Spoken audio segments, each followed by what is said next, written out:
जैसे कोई liquid flow कर रहा है, अब हमें पता है कि जो हमारी गैसेज है और लिक्विड है वही फ्लो करता है, सॉलिड तो हमारा फ्लो करता नहीं है, उसके अंदर तो फ्लूइडिटी वाली प्रॉपर्टी होती नहीं।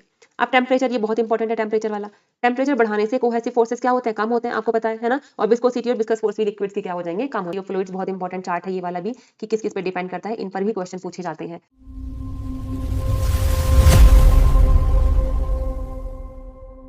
हेलो एवरीवन, तो कैसे हैं आप सब। उम्मीद करती हूँ आप सभी अच्छे होंगे और अच्छे से अपनी पढ़ाई कर रहे होंगे। तो हमारा जो लास्ट टॉपिक था फ्लूइड्स, वो कंप्लीट हो गया है। आज हम अपना न्यू टॉपिक स्टार्ट करेंगे जिसका नाम है विस्कोसिटी। ठीक है, उसी से रिलेटेड है, मतलब वही हमारी यूनिट चल रही है, यूनिट ऑफ फर्स्ट ही हमारी चल रही है मैकेनिक्स।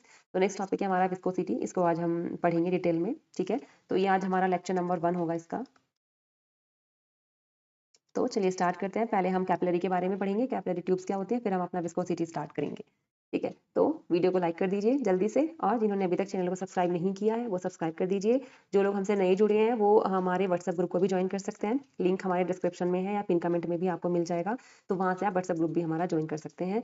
ठीक है, तो चलिए स्टार्ट करते हैं आज का टॉपिक। आज का हमारा टॉपिक है कैपिलैरिटी। क्या होता है कैपिलैरिटी, ठीक है।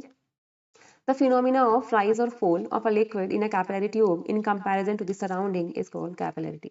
मतलब हमारे इसमें क्या है कि कोई भी जो हमारे पास एक ट्यूब होती है, ठीक है, उस ट्यूब को जब हम किसी लिक्विड में रखते हैं तो उसमें लिक्विड कितना ऊपर जा रहा है, कितना नीचे जा रहा है सराउंडिंग के कंपैरिजन में, इसी को हम बोलते हैं कैपिलैरिटी। ठीक है, यही हमारी होती है कैपिलैरिटी। अच्छा, जो हिंदी वाले स्टूडेंट हैं, कुछ चीज़ों में आज हिंदी इसमें मिसिंग हो गई है, तो ये आप लिख लेना है ना। बस क्या है, एक ऐसा फिनोमिना है कि जिसमें जो एक कैपिलरी ट्यूब होती है जिसको हम क्या करते हैं, एक उसमें लिक्विड में डिप करते हैं, तो कितना हमारा लिक्विड ऊपर जाएगा, कितना नीचे जाएगा, किसके सराउंडिंग के कंपैरिजन में, यही हमारा कहलाता है कैपिलैरिटी। ठीक है, डेली यूज एग्जांपल आपने देखे होंगे, आप सभी दिया जलाते होंगे तब आपने देखा कि हमारा क्या होता है, जो घी है या तेल है वो उसमें बत्ती में ऊपर चढ़ता रहता है। ये किसका फिनोमिना, ये भी तो कैपिलैरिटी है ना। इतने ऊंचे ऊंचे ट्रीज होते हैं, अब उसका जो सबसे सबसे ऊंचा वाला जो लीफ होगी वहां तक भी पानी पहुंच जाता है ना। तो ये प्रोसेस भी क्या है, ये भी क्या है, कैपिलैरिटी ही है ना। अब इसमें दो डायग्राम आपको दिए हैं, इनका क्या मतलब है। एक होता है एंगल ऑफ कांटेक्ट, जो हमने अभी नहीं पढ़ा था। ठीक है, एंगल ऑफ कांटेक्ट भी थोड़ा समझ लेते हैं, सिलेबस में तो लिखा नहीं है बट ये हमें पता होना चाहिए। ठीक है, देखो हमारे पास यहाँ पर दो बीकर रखे हुए हैं, फर्स्ट एंड सेकंड। फर्स्ट में इम्प्योर वाटर भरा हुआ है, ठीक है। तो अब जैसे हमने एक ये पतली वाली कैपिलरी ट्यूब रखी, एक हमने ये चौड़ी वाली कैपिलरी ट्यूब रखी, तो आप यहाँ पर देख रहे होंगे जो पतली वाली कैपिलरी ट्यूब है उसमें क्या हुआ, उसमें पानी ज्यादा ऊपर चढ़ गया। अब ये कैसे हुआ, अभी हम फॉर्मूले से समझेंगे। ठीक है, तो इसमें क्या हुआ, पानी ज्यादा ऊपर चला गया। अब ये कितनी हाइट से, यहाँ से कितनी हाइट पर है, एच हाइट पर है। अब जब हमारा ये जो चौड़ा वाला हमने इसमें एक रखी थी, जो अपनी नली रखी थी, ठीक है, इसमें पानी कम चढ़ा। अब हमने कल पढ़ा था, जब हमने ड्रॉप वाला पढ़ा था, इस तरह से हमने पढ़ा था, तो मैंने बताया था वहां पे कि भाई कौन सा हमारी कॉन्वेक्स सरफेस होती है, कौन सी हमारी कॉन्केव सरफेस होती है ना। तो अगर हम यहाँ पर देखें तो ये वाली जो सरफेस थी हमारी, ये वाली, ये कौन सी सरफेस थी, ये कॉन्केव सरफेस थी, है ना। हमने पढ़ा था ना, मैंने बोला था ये कॉन्वेक्स सरफेस है, और जो अंदर वाली है वो हमारी क्या है, वो हमारी कनकेव सरफेस है। तो ये वाली हमारी कनकेव हो गई, यानी कि जिसको हम क्या बोलते हैं हिंदी में, आई थिंक अवतल बोलते हैं, है ना। तो ये जो कनकेव हमारी थी, कनकेव वाली, ये तो हमारी कौन सी हो गई, ये हो गया हमारा कनकेव, इनको मेनिस्कस बोलते हैं, ठीक है ना। तो ये कनकेव हो गई ये वाली, तो ये कनकेव है। अब पता कैसे चलता है, देखो हम इसमें क्या करते हैं, एक हमारा ना एंगल होता है थीटा, तो हम थीटा मेजर करते हैं। अगर थीटा हमारा 90 डिग्री से कम है, अगर थीटा हमारा 90 डिग्री से कम है ना, तो हम बोलते हैं कि जो मेनिस्कस बना है ये हमारा कैसा होगा, कनकेव होगा। ठीक है, वहीं पर एक दो दूसरी चीज रखी है जिसको क्या बोल रहे हैं, जो हमारी एक मरकरी भरा हुआ है इसके अंदर। ठीक है, तो यहाँ पर आप देख रहे हो कि जो पतली वाली है उसमें चढ़ा तो इससे ज्यादा है, बट इसकी जो मेनिस्कस है वो कैसी है, ऐसी है। तो अब इसको हम क्या बोलेंगे, ये कैसी बनी है, ये तो कन्वेक्स बनी है, हमने पढ़ा यहाँ पे, है ना। तो ये कैसी है, कन्वेक्स है। अब कन्वेक्स कैसे बनी होगी, जब हम एंगल मेजर करेंगे तो जो थीटा डिग्री है, जो एंगल ऑफ कांटेक्ट है, मतलब जिसके कांटेक्ट में ये एंगल है, जो ये एंगल है हमारा, तो ये कैसा है, 90 डिग्री, है ना। कैसा है, 90 डिग्री से ज्यादा है। तो अगर 90 डिग्री से ज्यादा होगा तो जो मेनिस्कस है वो कैसी बनेगी, कॉन्वेक्स बनेगी। तो इस चीज को भी ध्यान रखेंगे, ठीक है, न्यूमेरिकल्स वगैरह में या ऑब्जेक्टिव क्वेश्चन में पूछ सकते हैं। तो जब मरकरी में क्या हुआ, मरकरी में हमने देखा कि अच्छा ये भी जो है ना, ये सब किसकी वजह से हो रहा है, विस्कस किसकी वजह से हो रहा है, कोहेसिव फोर्सेस की वजह से। जो मरकरी है उसके जो पार्टिकल्स हैं उनके बीच में कैसा होगा, कोहेसिव फोर्स बहुत ज्यादा होगा, है ना। तो जिस वजह से क्या होगा, वो कम ऊपर राइज करेगा। अब और जो मेनिस्कस बनेगी वो कैसी बनेगी, कॉन्वेक्स बनेगी। तो इस चीज को ध्यान रखेंगे। तो ये हमारा कैपिलैरिटी था। अब इसका एक फॉर्मूला भी है, अब देखो यहाँ लिखा है ना, ये फिनोमिना तो हमने पढ़ लिया। अब कैपिलैरिटी होता क्या है, इसका फॉर्मूला क्या बनेगा, जो फॉर्मूला बहुत इंपॉर्टेंट है, H is equal to 2t cos theta upon r rho g। अब इसका डेरिवेशन तो हमें करना नहीं है ना, कि डेरिवेशन ये कहाँ से आया, देखो 2t अपॉन r हम कल भी पढ़ रहे थे जब हमने ड्रॉप वगैरह के बारे में पढ़ा था, ठीक है। तो फॉर्मूला क्या बनेगा, जो ये हाइट है वो कितनी हाइट तक राइज करेगा, कितनी हाइट तक राइज कर रहा है, कितनी हाइट तक फॉल कर रहा है, तो इसका फॉर्मूला है H is equal to 2t cos theta upon में r रो और g, ठीक है। ये है हमारा फॉर्मूला, इंपॉर्टेंट है, बहुत इंपॉर्टेंट फॉर्मूला है। अब इसमें चीज ध्यान रखनी है, अगर आपको यहाँ पर उन्होंने एंगल दे दिया कि थीटा डिग्री इतना है, सपोज थीटा आपको दे दिया कि थीटा जितना भी होगा, कितना भी ये आपको दे देंगे, लेकिन अगर आपको इन्होंने एंगल नहीं दिया, तो हम सिंपल क्या करेंगे, एंगल को 0 मान के रख लेंगे या 1 मान लेंगे, और फॉर्मूला हमारा बन जाएगा 2t अपॉन r रो जी। ये वाला फॉर्मूला हम यूज कर लेंगे। अगर उसने हमें न्यूमेरिकल में एंगल नहीं दिया, तो हम अपना ये वाला फॉर्मूला क्या कर लेंगे, यूज कर लेंगे। अब इस फॉर्मूले से एक चीज निकल के आई, एच जो है वो इनवर्सली प्रोपोर्शनल है आर के। इसका क्या मतलब है, आर क्या है, आर है हमारी जो भी हमारी ट्यूब थी, इनकी क्या थी, रेडियस। तो इसका मतलब ये कि जितनी पतली हमारी नली होगी, उतना ही हमारा जो पानी है वो ज्यादा हाइट तक जाएगा, ठीक है। इसलिए जब हम दिया जलाते हैं तो आप लोगों ने देखा होगा कि वो जो बत्ती हम बना रहे हैं वो जितनी पतली होगी, उतना ही क्या है, घी जल्दी चढ़ेगा। अगर किसी को नहीं आती बनानी, किसी ने मोटी सी बत्ती बना के रख दी, तो घी क्या होगा, वो धीरे धीरे चढ़ेगा। तो यानी कि जो हमारा ये एच है, जो हाइट है, वो इनवर्सली प्रोपोर्शनल होती है किसके, आर के। ये बहुत इंपॉर्टेंट है। ऐसे क्वेश्चन हमारे ऐसे ही डायरेक्ट रिलेशन हमारे यूज होते हैं न्यूमेरिकल में, ठीक है। अब एक चीज समझ में आई, एक यहाँ एक बात पता चली, ये ज्यूरिन्स हमारे साइंटिस्ट थे, तो इसको ज्यूरिन्स लॉ भी बोल देते हैं, ठीक है। तो ये वाला जो रिलेशन है इसको हम क्या बोलते हैं, ज्यूरिन्स लॉ भी हम इसको बोल देते हैं, ठीक है। तो कैपिलैरिटी समझ में आ गया कि किसी भी कोई हमारे पास क्या है, किसी लिक्विड कॉलम में हमने एक ट्यूब रखी, उसमें कितना पानी ऊपर जा रहा है और कितना पानी नीचे जा रहा है, या कोई भी लिक्विड होगा, पानी नहीं, पानी भी हो सकता है, कोई लिक्विड भी हो सकता है, उसी को हम बोलते हैं कैपिलैरिटी, ठीक है। फॉर्मूला ध्यान रखेंगे, ये फॉर्मूला इंपॉर्टेंट है। और रेडियस की किसकी कैप जो ट्यूब होती है उसकी रेडियस के इनवर्सली प्रोपोर्शनल है, उसको ज्यूरिन्स लॉ भी बोलते हैं। एंगल नहीं दिया है तो ये वाला फॉर्मूला यूज कर लेंगे, एंगल दिया है तो ये वाला फॉर्मूला यूज कर लेंगे, ठीक है। अब यहाँ कुछ की नोट्स पॉइंट इंपॉर्टेंट मैंने लिखे हैं, देखो। अगर हमारा थीटा 90 डिग्री से कम है, तो हमें पता है कि cos थीटा हमारा पॉजिटिव होगा, और cos थीटा पॉजिटिव है तो हाइट भी क्या होगी, पॉजिटिव होगी, है ना। यही तो फॉर्मूला था ना, H is equal to 2t अपॉन r रो जी, और रो जी आर है ना, 2t cos थीटा। तो यहाँ पे देखो, अगर तुम ध्यान से, कि किसने क्या बोला है कि अगर थीटा पॉजिटिव होगा, मतलब ये वैल्यू पॉजिटिव होगी, तो एच भी क्या होगा, पॉजिटिव होगा। और अगर एच पॉजिटिव है तो क्या होगा, the liquid rise in capillary tube. इसीलिए जब थीटा हमारा 90 डिग्री से कम है, तो जो कैपिलरी ट्यूब है उसमें लिक्विड क्या कर रहा है, राइज कर रहा है, ठीक है। जैसे हमारे इस वाले डायग्राम में दिखाया गया था, लिक्विड राइज कर रहा है, इसमें क्या करेगा, फॉल करेगा, ठीक है। अगर थीटा 90 डिग्री से ज्यादा होगा तो cos थीटा नेगेटिव होगा, एच नेगेटिव होगा, और लिक्विड क्या करेगा, फॉल करेगा। अब यहाँ मैंने एक और इंपॉर्टेंट पॉइंट लिखा है, ये वाला, ये भी हमसे पूछ सकते हैं कि अगर हमारा लिक्विड क्या कर रहा है, हमारा लिक्विड राइज कर रहा है, तो this liquid wet the capillary tube. तो जो लिक्विड होगा इसका मतलब जो कैपिलरी ट्यूब है उसको गीला करते हुए जा रहा होगा, उसको वेट कर रहा होगा, है ना। तो ये कंडीशन है, कुछ ध्यान रखेंगे कि एंगल अगर 90 डिग्री से कम है तो cos थीटा पॉजिटिव होगा, ठीक है, तो हाइट भी पॉजिटिव होगी, और लिक्विड राइज कर रहा होगा, और लिक्विड राइज करेगा तो जो कैपिलरी ट्यूब है वो क्या हो जाएगी, वो भी गीली हो जा रही होगी, वो उसको वेट कर रहा होगा, ठीक है। दूसरी कंडीशन क्या थी, थीटा 90 डिग्री से ज्यादा है तो cos थीटा नेगेटिव होगा, हाइट नेगेटिव होगी, तो जो लिक्विड है वो हमारा क्या करेगा, फॉल करेगा, ठीक है। और फॉल करेगा इसका क्या मतलब है, this liquid does not wet the capillary tube. तो ये जो कैपिलरी ट्यूब होगी उसको वेट नहीं करेगा। तो ये भी दोनों इंपॉर्टेंट पॉइंट्स हैं हमारे, जो हमने यहाँ पे लिखे हैं। फिर ये भी इंपॉर्टेंट है, ये भी एग्जाम में पूछ रखा है ऑब्जेक्टिव क्वेश्चन में, rise of liquid in capillary tube is due to surface tension. देखो मैंने भी क्या बोला था कि जो हमारा राइज कर रहा है और जो फॉल कर रहा है वो कोहेसिव फोर्सेस की वजह से है, कि भाई अगर कोहेसिव फोर्स बहुत ज्यादा किसी लिक्विड के अंदर है तो वो जल्दी से राइज नहीं करेगा, है ना। तो और हमने पढ़ा था कोहेसिव फोर्सेस की वजह से ही हमारा क्या है, सरफेस टेंशन, है ना। तो पेपर में ये भी पूछ सकते हैं कि किसी भी कैपिलरी ट्यूब में जो राइज करता है लिक्विड, वो किसकी वजह से करता है, सरफेस टेंशन की, या फिर कह सकते हैं कोहेसिव फोर्सेस की वजह से। तो ये भी हमारा क्या है, इंपॉर्टेंट पॉइंट है। तो ये हमारा था कैपिलैरिटी, ठीक है।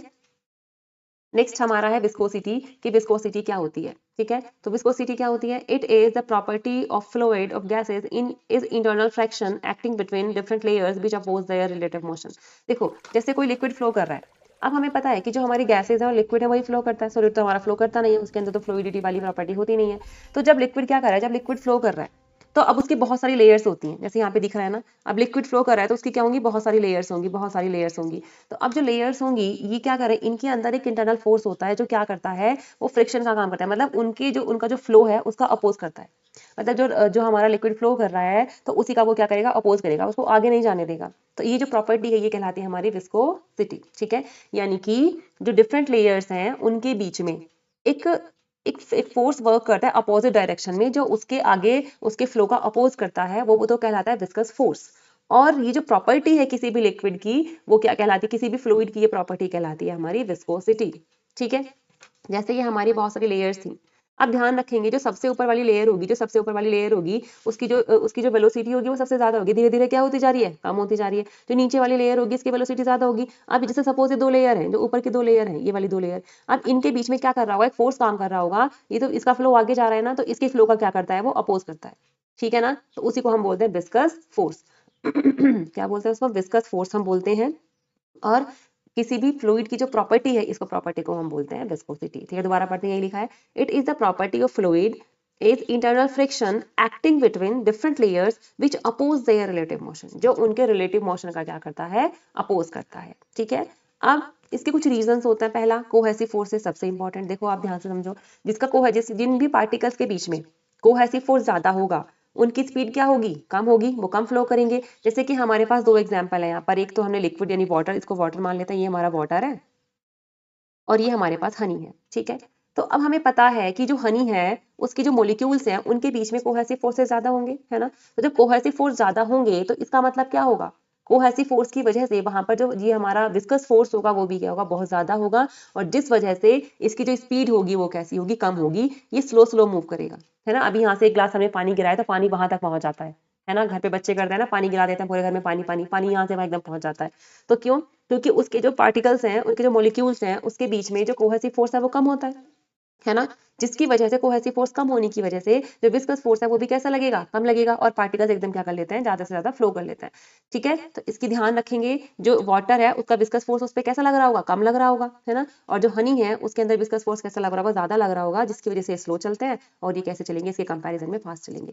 तो जो कोहेसिव फोर्स है between the molecules of the fluid, उसकी वजह वही एक रीजन है। दूसरा क्या है, due to transfer of momentum, जब ये चल रहे हैं तो मोमेंटम क्या हो रहा है, ट्रांसफर हो रहा है। तो 2 रीजन से, किसकी किसके, विस्कोसिटी के। तो आई होप आपको क्लियर हो गया होगा, है ना, कि जो हमारे जिनके अंदर कोहेसिव फोर्स ज्यादा होता है वहां पर विस्कस फोर्स भी क्या होगा, कैसा होगा, विस्कस फोर्स ज्यादा लग रहा होगा, जिसकी वजह से वो स्लो स्लो क्या करेंगे, मूव करेंगे, है ना। और जो ऐसे लिक्विड जिनके अंदर कोहेसिव फोर्स भी कम होगा, वहां पर विस्कस फोर्स भी क्या लग रहा होगा, कम लग रहा होगा, और उनकी स्पीड क्या होगी, थोड़ी ज्यादा होगी फ्लो करने की। Easier to stir water than honey, जैसे वाटर को हम आसानी से स्टिर कर लेते हैं, हनी को नहीं कर पाते। Oil flow slower then water, तो ऑयल्स क्या है, ऑयल्स के अंदर जो लेयर्स हैं, उनकी जो रिलेटिव लेयर्स हैं, उनके बीच में जो विस्कस फोर्स होगा वो भी कैसा होगा, ज्यादा होगा, इसलिए वो क्या होंगे, स्लो होंगे। Gases have low viscosity, flow easily. अब गैसेस तो क्या है, और भी इजिली फ्लो कर रही है। अभी हमने यहाँ धूपबत्ती जलाई, पूरे घर में क्या हो जाएगी, खुशबू फैल जाएगी, है ना। तो इसका मतलब क्या है, जो गैसेस हैं उनके जो मॉलिक्यूल्स हैं, उनके जो लेयर्स हैं जो वो मूव कर रहे हैं, उनके बीच में क्या है, जो विस्कस फोर्स है वो कैसा होता है, बहुत कम होता है, यानी कि उनकी विस्कोसिटी कम होती है, जिसकी वजह से वो इजिली फ्लो कर सकते हैं। ठीक है ना।